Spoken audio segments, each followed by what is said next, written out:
खबरों में आगे बढ़ेंगे। विश्व डाक दिवस के उपलक्ष्य में उत्तराखंड डाक परिमंडल ने पारंपरिक डाक सेवाओं को नई तकनीक से जोड़ते हुए अपनी उपलब्धियों की झलक दिखाई।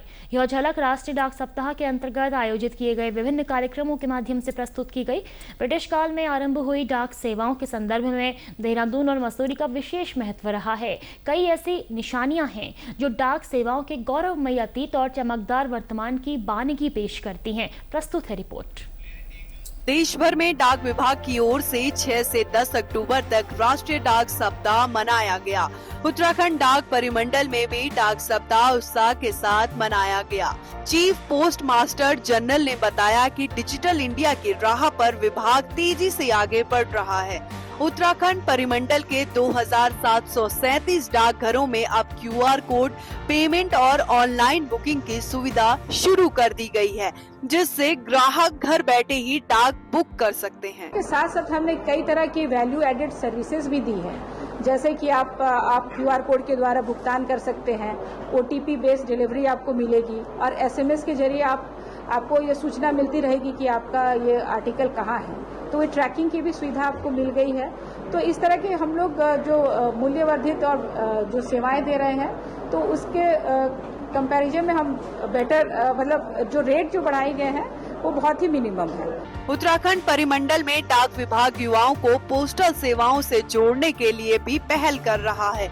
इसके तहत विश्वविद्यालयों व कॉलेजों में डाक कैफे खोलने की योजना है।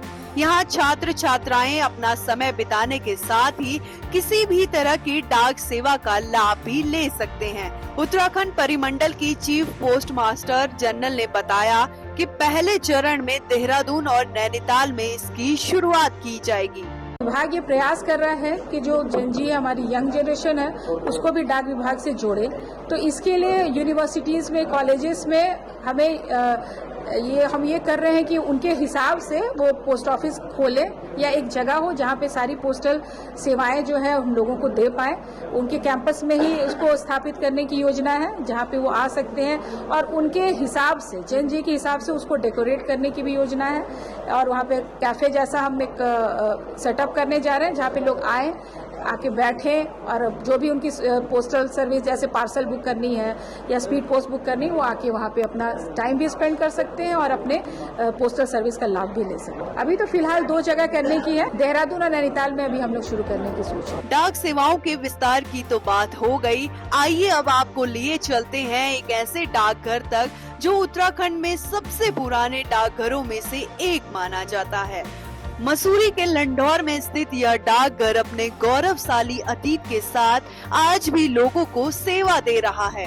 मसूरी में अंग्रेजों की बसावट शुरू होने के साथ ही 1837 में लंढौर में डाकघर खोला गया। मसूरी के संस्थापक कैप्टन फ्रेडरिक यंग ने इसे शुरू करवाया। यह डाकघर 1909 तक मसूरी का मुख्य डाकघर रहा, जो उस दौर में सैन्य और नागरिक संचार का प्रमुख केंद्र था। बाद में मुख्य डाकघर वर्तमान कुल्डी स्थित रॉकस्टोन हाउस में स्थानांतरित किया गया। जाने माने शिकारी जिम कॉर्बेट के पिता क्रिस्टोफर कॉर्बेट और प्रख्यात लेखक रस्किन बॉन्ड जैसी हस्तियों से भी लंढौर डाकघर जुड़ा है।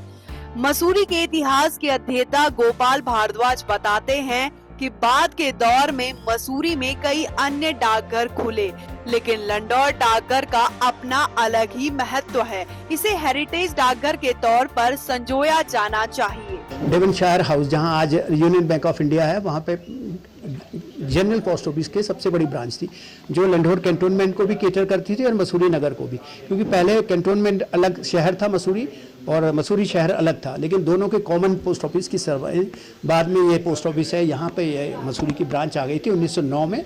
आप सोच सकते हैं 116 साल इसको भी हो रहे हैं, 116 साल पुरानी ये बिल्डिंग है। डाक सप्ताह का आज समापन हो गया है। उत्तराखंड डाक परिमंडल ने इस दौरान लोगों को डाक विभाग की नई योजनाओं और डिजिटल सेवाओं की जानकारी देने के साथ ही पत्र लेखन प्रतियोगिता भी आयोजित की। उत्तराखंड डाक परिमंडल की chief postmaster general Shashi Shalini Kusur ने प्रतियोगिताओं के विजेताओं को पुरस्कृत किया। ब्यूरो रिपोर्ट, दूरदर्शन समाचार, देहरादून।